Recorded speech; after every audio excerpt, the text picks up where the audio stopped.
In the 1970s, when I was dean of the college, the big transition that was needed for Ateneo de Manila, as for most Catholic schools, Jesuit schools, was really to address the social concern problem.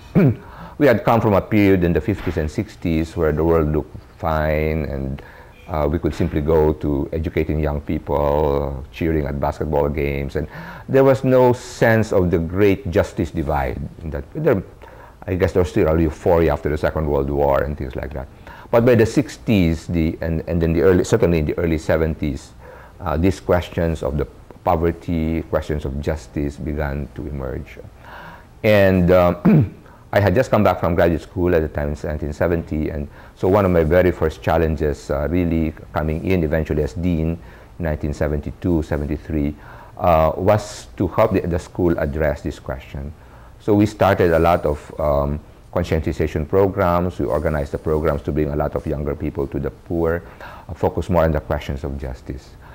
This was very difficult for many to grasp. They were not bad people. It was just a different context. Is this what a school is for? That's what we had to go through.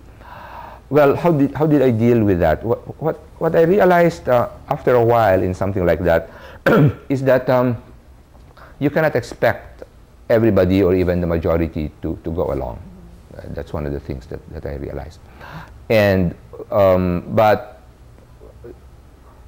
what was eventually important is to think long term and to be able to help form a next generation that hopefully would be carriers of this new culture. And that's actually what happened in the 1970s. I worked very, very closely with the students. I personally ran, as dean, I personally ran most of the formation programs from freshman year to senior year. So they've remained really lifelong friends. Well, then the net effect of that is a new generation would come. Many of the young people who are faculty now, our present provincial, came from that period. And so so one approach that I've followed is that if one is really convinced and you can begin to see that this is really the way of the future, realistically you can't really expect everybody to follow, but you have to invest in a generation that will carry a new culture. And I think with prayer, patience, effort, you'll have carriers of a new culture. So that's on the level of values culture change. That had to happen again in the 1990s when the transition had to come also to balance not simply the social conscientization programs of the 70s, but you had to come to terms with the world of technology, a world of globalization. That was another adjustment that had to be made. And when I came back here as president in 1993, and I had to push people to higher levels of excellence in computer science, in other areas, my young friends from the social movement said, "What happened to you? We thought that this was it." And I said, "Well, that's still important, but we have to come to terms with a different world, and we have to come to terms with a world where we have to be more competitive for the same reason. If we are not competitive, then eventually industries leave us, and the poor will suffer." So we said we have to find a new balance today. So it goes on. So that's one level. The other level, what you would say is what if there really is a class of moral values?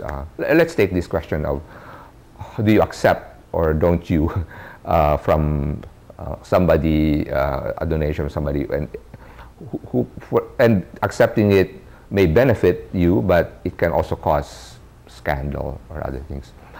I basically set up a process for that.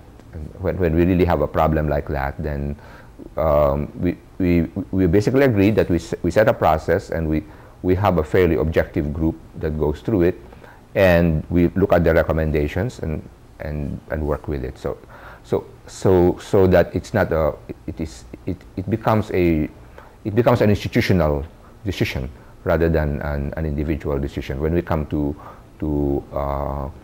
where do you put the decision in a class like that?